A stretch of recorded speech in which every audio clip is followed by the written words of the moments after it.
Professeur Michel Bertrand, comment interpréter les résultats de l'étude ATOL? Alors, je pense tout d'abord que l'étude ATOL, c'est une étude qui vient après une étude précédente, mais conduite dans une population différente, qui s'appelait l'étude Steeple. ATOL est intéressante parce que c'est une population de gens très chauds, avec un infarctus du myocarde, et tous les infarctus, quels qu'ils soient, y compris les états de choc, ont été mis dans cette étude.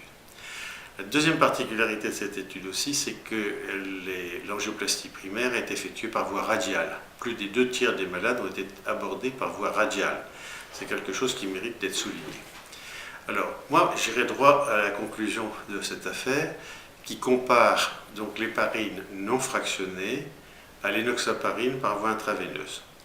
Et un objectif primaire, un objectif qui est secondaire, mais qui est extrêmement important, c'est-à-dire la mort plus l'infarctus du myocarde, même si on y rajoute la nécessité de faire une revascularisation secondaire, est notablement et significativement influencée par cette injection unique d'énoxaparine intraveineuse par rapport à l'héparine non fractionnée. Il y a une différence très significative.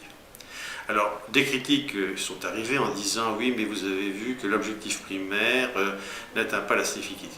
Or, cet objectif primaire est contaminé par, dans les deux bras par le risque d'échec de la procédure, et en particulier par la voie radiale. Tout le monde ne sait pas faire une voie radiale.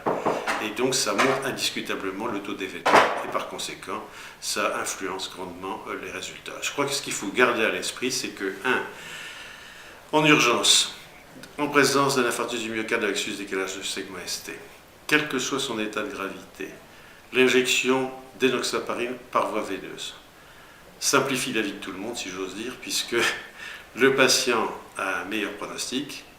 Pour les investigateurs, il n'y a pas besoin de faire des contrôles. Les résultats, pour moi, sont très positifs. C'est une étude très intéressante. Merci beaucoup.